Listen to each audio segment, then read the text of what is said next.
प्रभाव, देवी और सज्जनों, आज जहान खुसरो में आकर मन खुश होना बहुत स्वाभाविक है।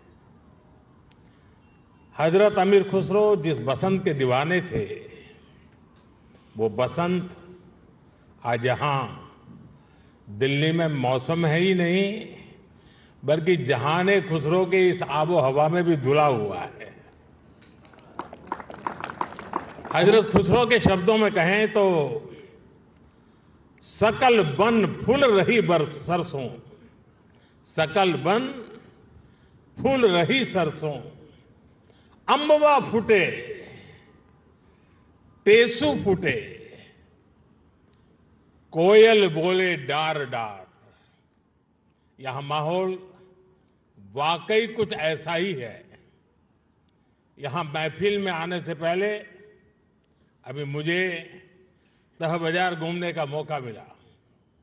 उसके बाद बागे फिरदौस में कुछ साथियों से भी अलब जलब दुआ सलाम हुई। अभी नजरे कृष्णा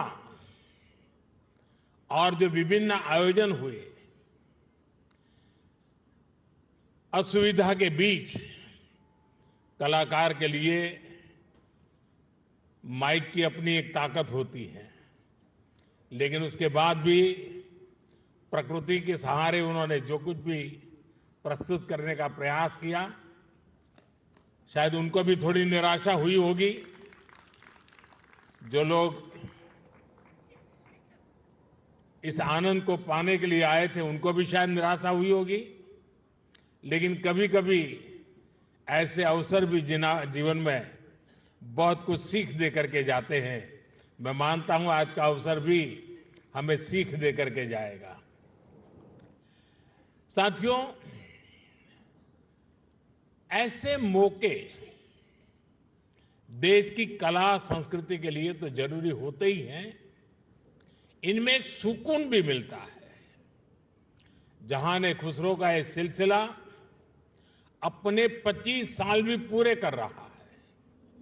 इन 25 वर्षों में इस आयोजन का लोगों के जहन में जगह बना लेना, ये अपने आप में इसकी सबसे बड़ी कामयाबी है। मैं डॉक्टर कर्ण सिंह जी, मित्र मुजफ्फर अली जी, बहन मीरा अली जी और अन्य सहयोगियों को इसके लिए बहुत बहुत बधाई देता हूं। जहान खुसरो का ये गुलदस्ता इसी तरह खिलता रहे, मैं इसके लिए रूमी फाउंडेशन को और आप सभी को बहुत बहुत शुभकामनाएं देता हूं। रमजान का मुबारक महीना भी शुरू होने वाला है। मैं आप सभी को और सभी देशवासियों को रमजान की भी मुबारकबाद देता हूं। आज मैं सुंदर नर्सरी आया हूं तो हिज हाइनेस प्रिंस करीम आगा खान को भी याद आना मुझे बहुत स्वाभाविक है। सुंदर नर्सरी को सजाने संवारने में उनका जो योगदान है, वो लाखों कला प्रेमियों के लिए वरदान बन गया है। साथियों, गुजरात में सूफी परंपरा का बड़ा सेंटर सरखेज रोजा रहा है। वक्त के थपेड़ों में एक समय उसकी हालत काफी खराब हो गई थी। जब मैं मुख्यमंत्री था तब उसके रिस्टोरेशन पर काफी काम करवाया गया था। और बहुत कम लोगों को मालूम होगा, एक जमाना था जहां सरखेज रोजा में बड़ी धूमधाम के साथ कृष्णोत्सव मनाया जाता था और बहुत बड़ी मात्रा में मनाया जाता था। और आज भी यहां कृष्ण भक्ति के रंग में हम सब रंग गए थे। मैं सरखेज रोजा में होने वाले सालाना सूफी संगीत कार्यक्रम में शिरकत भी अवसरन किया करता था। सूफी संगीत एक ऐसी साजी विरासत है जिसको हम सब मिलजुल कर जीते आए हैं। हम सब ऐसे ही बड़े हुए हैं। अभी यहां नजरे कृष्णा की जो प्रस्तुति हुई, उसमें भी हमारी साझी विरासत की झलक दिखाई देती है। साथियों, जहान-ए खुसरो के इस आयोजन में एक अलग खुशबू है। ये खुशबू हिंदुस्तान की मिट्टी की है। वो हिंदुस्तान जिसकी तुलना हजरत अमीर खुसरो ने जन्नत से की थी। हमारा हिंदुस्तान जन्नत का वो बगीचा है जहां तहजीब का हर रंग फला फूला है। यहां की मिट्टी के मिजाज में ही कुछ खास है। शायद इसलिए जब सूफी परंपरा हिंदुस्तान आई तो उसे भी लगा जैसे वो अपनी ही जमी से जुड़ गई हो। यहां बाबा फरीद की रूहानी बातों ने दिलों को सुकून दिया। हजरत निजामुद्दीन की महफिलों ने मोहब्बत के दिए जलाए। हजरत अमीर खुसरो की बोलियों ने नए मोती पिरोए। और जो नतीजा निकला वो हजरत खुसरो के इन मशहूर पंक्तियों में व्यक्त हुआ। बन के पंछी भय बावरे, बन के पंछी भय बावरे, ऐसी बिन बजाई सांवरे, तार तार की तान निराली, जुम रही सब वन की डारी। भारत में सूफी परंपरा ने अपनी एक अलग पहचान बनाई। सूफी संतों ने खुद को महज मस्जिदों या खानकाहों तक सीमित नहीं रखा। उन्होंने पवित्र कुरान के हर्फ पढ़े तो वेदों के स्वर भी सुने। उन्होंने अजान की सदा में भक्ति के गीतों की मिठास को जोड़ी। और इसलिए उपनिषद, जिसे संस्कृत में एकम सत विप्राहा बहुधा वदंती कहते थे, हजरत निजामुद्दीन औलिया ने वही बात हर कौम रास्त राहे दिने व किबला गाहे जैसे सूफी गीत गाकर कही।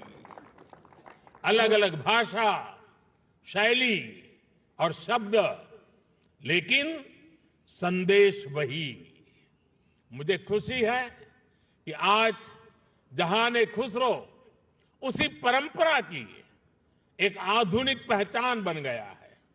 साथियों, किसी भी देश की सभ्यता उसकी तहजीब को स्वर उसके गीत संगीत से मिलती है। उसकी अभिव्यक्ति कला से होती है। हजरत खुसरो कहते थे, भारत के संगीत में एक सम्मोहन है, एक ऐसा सम्मोहन कि जंगल में हिरण अपने जीवन का डर भूलकर स्थिर हो जाते थे।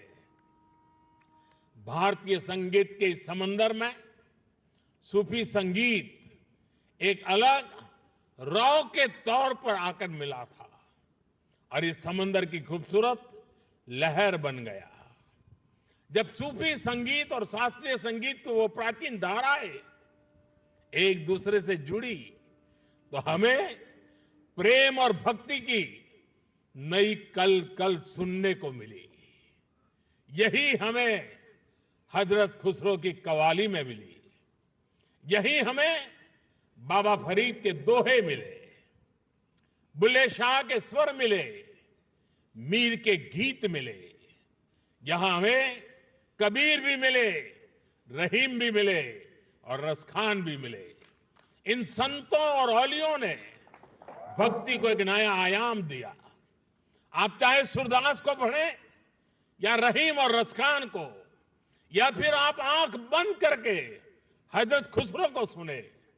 जब आप गहराई में उतरते हैं तो उसी एक जगह पहुंचते हैं।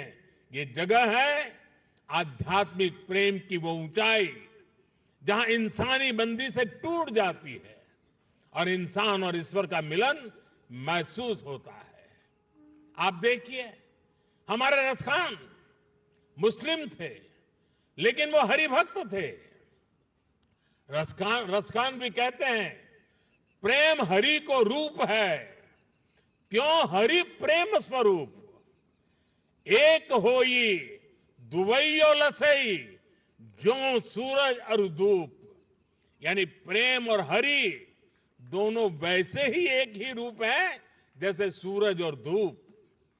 और यही एहसास तो हजरत खुसरो को भी हुआ था। उन्होंने लिखा था, खुसरो दरिया प्रेम का सो उल्टी वाकी धार, जो उतरा सो डूब गया, जो डूबा सो पार। यानी प्रेम में डूबने से ही भेद की बाधाएं पार होती है। यहां अभी जो भव्य प्रस्तुति हुई उसमें भी हमने यही महसूस किया है। साथियों, सूफी परंपरा ने न केवल इंसान की रूहानी दूरियों को खत्म किया, बल्कि दुनियावी दूरियों को भी कम किया है। मुझे याद है साल 2015 में जब मैं अफगानिस्तान की पार्लियामेंट गया था, तो वहां मैंने बड़े भाव भरे शब्दों में रूमी को याद किया था। 8 शताब्दी पहले रूमी वहां के ही बल्ख प्रांत में पैदा हुए थे। मैं रूमी के लिखे का हिंदी एक तर्जुमा जरूर यहां दोहराना चाहूंगा, क्योंकि ये शब्द आज भी उतने ही प्रासंगिक है। रूमी ने कहा था, शब्दों को ऊंचाई दे, आवाज को नहीं। शब्दों को ऊंचाई दे, आवाज को नहीं, क्योंकि फूल बारिश में पैदा होते हैं, तूफान में नहीं। उनकी एक और बात मुझे याद आती है। मैं थोड़ा देशज शब्दों में कहूं तो उसका अर्थ है, मैं ना पूरब का हूं ना पश्चिम का, ना मैं समंदर से निकला हूं और ना मैं जमीन से आया हूं। मेरी जगह कोई है ही नहीं। मैं किसी जगह का नहीं हूं, यानी मैं सब जगह हूं। ये विचार, ये दर्शन वसुधैव कुटुंबकम की हमारी भावना से अलग नहीं है। जब मैं दुनिया के विभिन्न देशों में भारत का प्रतिनिधित्व करता हूं, तो इन विचारों से मुझे ताकत मिलती है। मुझे याद है जब मैं ईरान गया था, तो ज्वाइंट प्रेस कॉन्फ्रेंस के समय मैंने वहां मिर्जा गालिब का एक शेर पढ़ा था, जनुनत गर्बे नफ्से खुद तमाम अस्त, जे काशी पाबे काशान निमगाम अस्त। यानी जब हम जागते हैं तो हमें काशी और काशान की दूरी केवल आधा कदम ही दिखती है। वाकई आज की दुनिया के लिए जहां युद्ध मानवता का इतना बड़ा नुकसान कर रहा है, वहां ये संदेश कितने काम आ सकता है। साथियों, हजरत अमीर खुसरो को तूतीय हिंद कहा जाता है। भारत की तारीफ में, भारत से प्रेम में उन्होंने जो गीत गाए हैं, हिंदुस्तान की महानता और मनमोहकता का जो वर्णन किया है, वो उनकी किताब नू सिफर में देखने को मिलता है। हजरत खुसरो ने भारत को उस दौर की दुनिया के तमाम बड़े देशों से महान बताया। उन्होंने संस्कृत को दुनिया की सबसे बेहतरीन भाषा बताया। वो भारत के मनीषियों को बड़े बड़े विद्वानों से भी बड़ा मानते हैं। भारत में शून्य का, गणित और विज्ञान और दर्शन का ये ज्ञान कैसे बाकी दुनिया तक पहुंचा, कैसे भारत का गणित अरब पहुंचकर वहां पर जाकर के हिंदसा के नाम से जाना गया। हजरत खुसरो न केवल अपनी किताबों में इसका जिक्र करते हैं, बल्कि उस पर गर्व भी करते हैं। गुलामी के लंबे कालखंड में जब इतना कुछ तबाह किया गया, अगर आज हम अपने अतीत से परिचित हैं, तो इसमें हजरत खुसरो की रचनाओं की बड़ी भूमिका है। साथियों, इस विरासत को हमें निरंतर समृद्ध करते रहना है। मुझे संतोष है जहान खुसरो जैसे प्रयास इस दायित्व को बखूबी निभा रहे हैं और अखंड रूप से 25 साल तक ये काम करना ये छोटी बात नहीं है। मैं मेरे मित्र को बहुत बहुत बधाई देता हूं। मैं एक बार फिर आप सभी को इस आयोजन के लिए बधाई देता हूं। कुछ कठिनाइयों के बीच भी इस समारोह का मजा लेने का कुछ अवसर भी मिल गया। मैं इसके लिए मेरे मित्र का हृदय से आभार व्यक्त करता हूं। बहुत बहुत धन्यवाद, बहुत बहुत शुक्रिया।